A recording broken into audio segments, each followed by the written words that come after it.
29இல் 10 காலி. பாஜகவுக்கு 5ஆம் கட்ட தேர்தலில் தந்த அதிர்ச்சி. தராசு ஷியாம் கணிப்பு.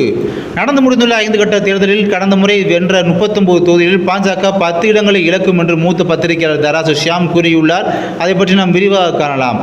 மொத்தம் 49 தொகுதிகளுக்கான 5ஆம் கட்ட மக்களவைத் தேர்தலில் நடந்து முடிந்துள்ளது.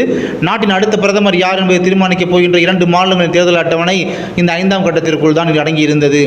மகாராஷ்டிராவும் உத்தரப்பிரதேசமும் தான் கடந்த முறை பாஜகவை ஆட்சிக்கட்டில் அமர வைத்த மாநிலங்கள்.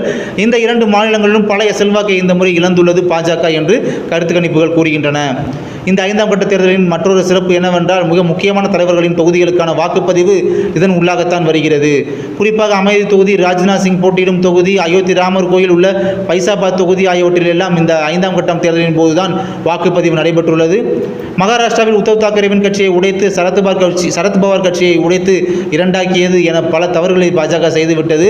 இதனால் அம்மாநிலத்தில் பாஜகவுக்கு எதிரான மனநிலையில் சிவசேனா மற்றும் தேசியவாத காங்கிரஸ் தொண்டர்கள் உள்ளனர் என்று தெரிகிறது. கடந்த 2019இல் பாஜக 41 தொகுதிகளில் வெற்றி பெற்றது. அதில் இந்த முறை குறைந்தது 25 முதல் 28 வரையான தொகுதிகளை இழக்கும் என்று கூறப்படுகிறது.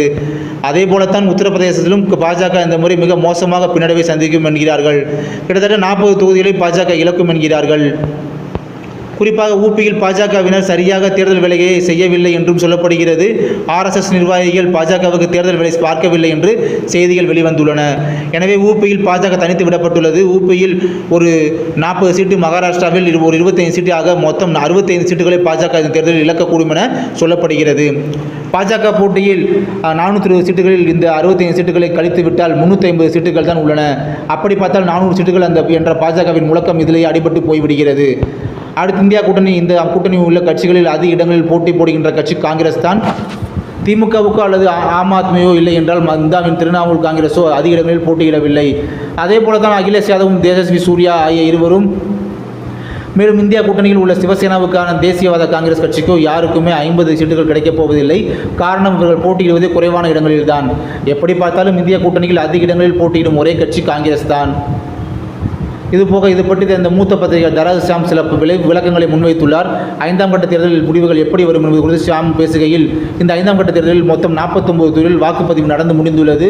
கடந்த 2019இல் இதே தொகுதியில் நடைபெற்ற 5ஆம் கட்ட தேர்தலில் பாஜக மொத்தம் 39 தொகுதிகளை வென்றது. இந்த முறை கட்டாயம் 10 தொகுதிகள் வரை குறையலாம். பலரது கணிப்பு அதுவாகவே உள்ளது. அப்படி பார்த்தால் 29 தொகுதிகளில் வெல்வதற்கான வாய்ப்பு பாஜகவுக்கு உள்ளது. மீதமுள்ள 20 தொகுதிகள் இந்தியா கூட்டணிக்கு கிடைக்கும் என்று கணிக்கிறேன். கடந்த 2019இல் பாஜக மொத்தம் 303 இடங்களில் வென்றது. அப்படி பார்த்தால் இந்த முறை முன்பு வெற்றி பெற்ற இடங்களில் மீண்டும் கைப்பற்ற முடியுமா? அப்படி கைப்பற்ற முடியாவிட்டால் அதை ஈடுகட்ட வேறு புதிய இடங்களில் வென்று அதை சமன் செய்ய முடியுமா? இதுதான் நம்ம விடை தேட வேண்டிய கேள்வி. தேர்தல் காலங்களில் கடந்த எந்த கட்சி ஆட்சியை பிடிக்கும் என்று பலரும் சூதாட்டத்தில் பணம் கட்டி விளையாடுகிறார்கள். இது கிரிக்கெட் உலகில் கூட உண்டு. தேர்தல் காலங்களில் இது அரசியலுக்கும் நடக்கும். இப்படி பெட்கட்டி சூதாடுவது சட்டப்படி குற்றம். ஆனாலும் கள்ள சந்தையில் ஆன்லைனில் நடப்பதால் அரசு முழுமையாக அதை கட்டுப்படுத்த முடியவில்லை. இதில் பணம் கட்டி விளையாடுபவர்கள் மிக திறமையாக செயல்படுவார்கள். அதன்படி பார்த்தால் முன்பே பாஜக ஆட்சிக்கு வரும் என பணம் கட்டி ஆடி வந்தவர்கள் தான் அதிகம் இருந்தனர். ஆனால் 5ஆம் கட்ட தேர்தலுக்கு பிறகு பாஜக ஆட்சிக்கு வராது என்று பெட்கட்டி ஆடுவோர் எண்ணிக்கை அதிகரித்துள்ளதாக தெரிய வந்துள்ளது. அதே சமயம் பாஜக வலிமையான எதிர்க்கட்சியாக வரும் என்று பலரும் உறுதியாக பணம் கட்டி ஆடுகிறார்கள். இவர்களின் முடிவுகள் பல தேர்தல்கள் அப்படியே நடந்துள்ளது. ஆக இன்றைய நிலவரப்படி பாஜக ஆட்சியை தக்க வைப்பது கடினம் என்றே பணம் கட்டி வருகிறார்கள். இதை ஒரு தகவலாக சொல்கிறேன். பாஜக 420 இடங்களில் போட்டி போடுகிறது. இந்த எண்ணிக்கை மிக அதிகம். எப்படி பார்த்தாலும் 220 இடங்களில் பாஜக கட்டாயம் வெற்றி பெறும். களச்செய்திகள் அப்படித்தான் சொல்கின்றன என்கிறார்.